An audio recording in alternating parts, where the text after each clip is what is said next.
everybody, it's Brooke. Welcome back to another episode of the A Knit Soul podcast, where I talk about everything I've been up to craft-wise during the week. And if you are not familiar with who I am Brooke, and I am an interior designer in the Northern Virginia area. I also recently started a independent yarn dyeing business where I dye the roving and have it mill spun so that it can become something beautiful for you to create with. What this does is it creates a really beautiful color effect over the scope of your garment, and it allows me to be able to play with color in a really unique way. So I am really enjoying that process and really happy that I started that. If you are interested in that and would like to check out what I've got, check out my website at www.fullyspun.com. As well, you can check me out on RAVELRY. I'm 2013 CHIC, and there is also a RAVELRY group for the podcast and a RAVELRY group for Fully Spun. All right, first we have works in progress. I don't have a ton to show you guys today. A lot of what I worked on this week I can't show you, but that's how it goes. And I did just cast something on, which I'll mention later, but it's too small for me to show you. First up is the Sizzle Pop Shawl, and you can see it's a little bit bigger than it was last week. I did not put a stitch marker on it to act as a progress keeper, but I am almost done with the second repeat, and I think I was about here last week. We did have a little bit of a disaster, and now let's see if I can find it. I dropped some stitches, and I really wanted to quit, but I just... I sketched it out how to fix it, and I kind of fixed it. So that right there is kind of the indicator of the mishap. And so it stemmed from this stitch right here where you turned one stitch into 5, and it just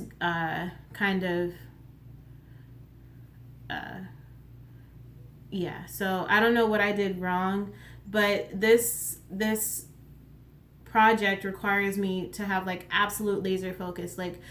Only one of every 4 rows that you work actually has any increases or decreases, but still I just managed to mess it up, and so I just have to pay absolute attention. So I have to be awake, in a good mood, ready to focus, and my brain has to be working, which is not often.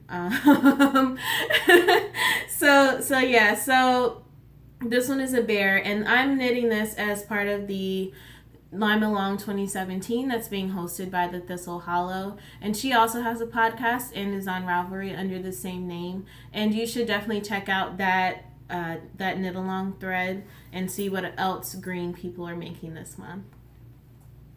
My next work in progress are my Trekkie socks.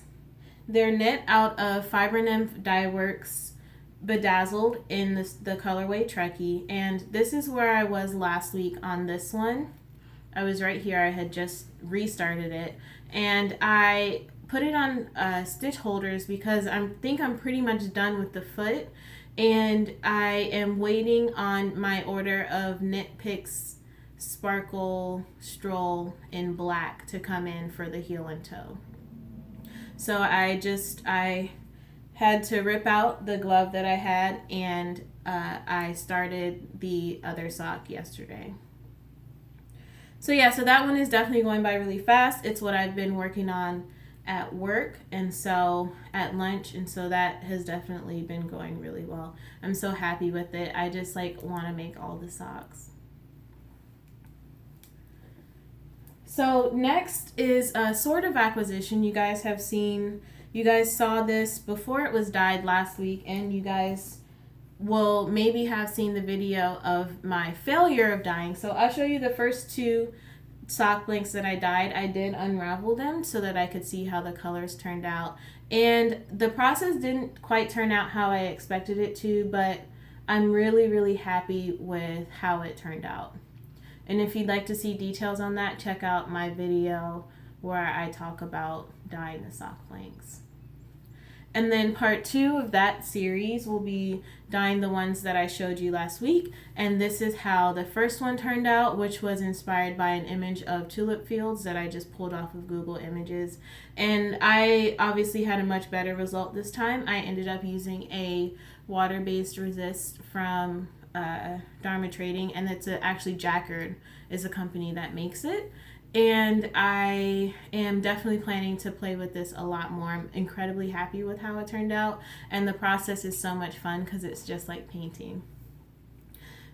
This is, let me make sure the right way. This is the second one. And again, it was just kind of like a random brushstroke effect that I was going for. And the goal is to have a speckled yarn once I unravel it. And this is going to be the mediating yarn between the other yarns in my what's it called? I'm doing Joji Lokukel. What? This is the second one, and I'm going to use it in Joji's Mystery Knit Along that she has starting May 12th. The other yarns are on their way to me. I'm using I have Knit Picks Gloss, Robot, and Tranquil, which is like a mint teal. It's lighter than this. It's not this color. Robot's light gray. I'm using Hawk, which is a dark gray, and navy. And so I made this so that it can be that fifth speckly color that kind of bridges the rest of them. So I'm really excited about how that's going to turn out. It's going to be another big one, definitely, but the colors are going to be really good for me to be able to wear to work with a lot of things. So yeah, so I definitely am very happy with how this turned out, and definitely will be experimenting more with soft blanks and really just enjoying the painting effect, because this is great. I do really enjoy painting.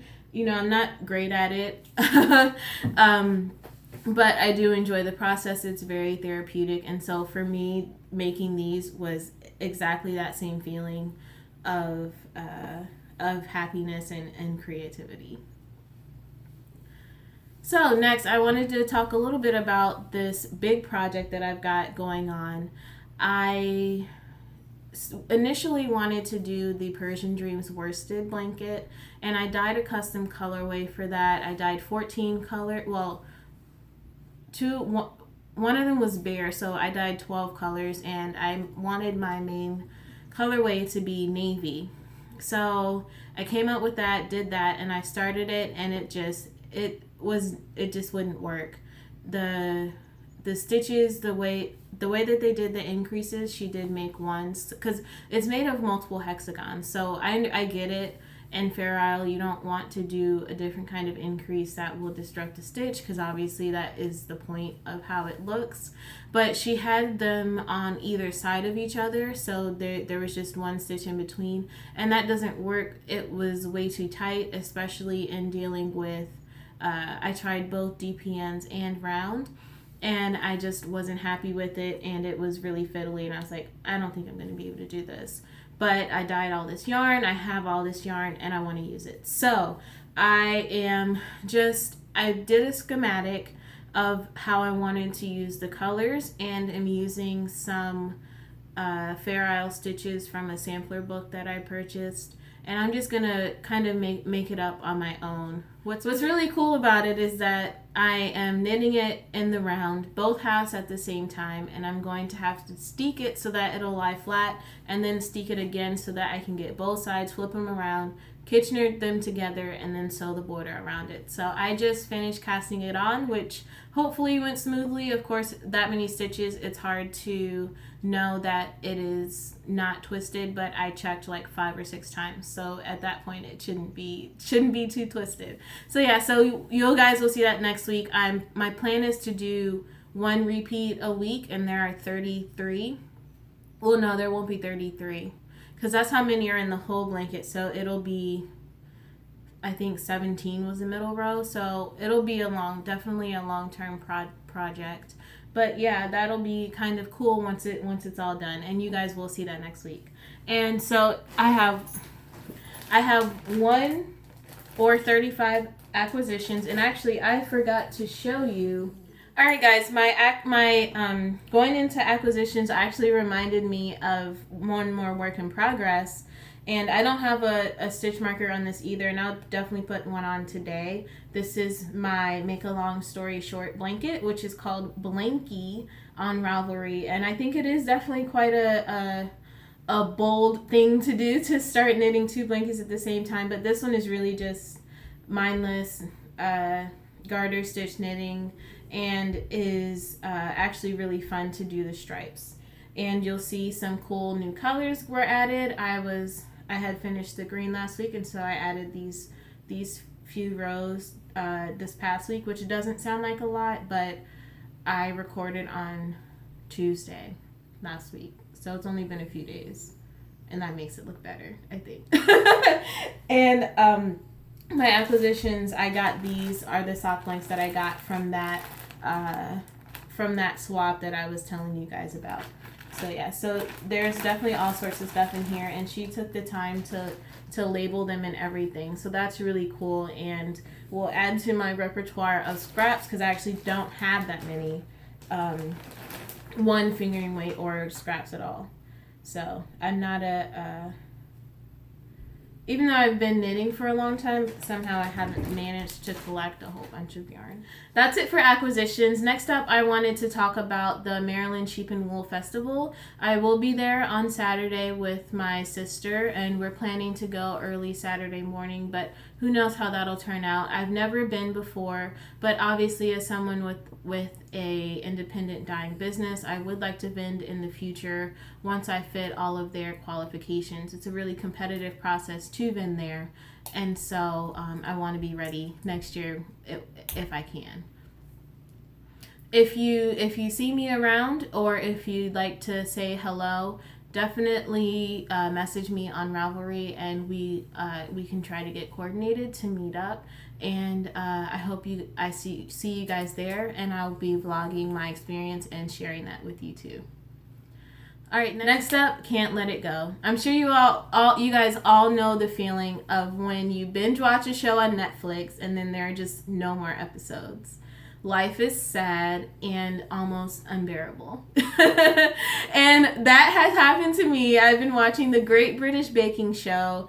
I do not know how to bake, but this show really made me kind of want to learn. It seems like a really challenging process, like semi-scientific, which is what everyone says. They say just follow the recipe, but I have managed to mess up like a packaged mix of cookies before. I can do a packaged cake, but yeah, I just feel ashamed of my baking skills. So, but anyway, the Great British Baking Show is a baking competition show, and they have them make all sorts of kind of crazy, obscure things. And of course, part of that is that culturally, Britain's history, they have weird things like meat pies, which we don't really eat in America, and other things like they made a fruit cake and it looked like did not look tasty.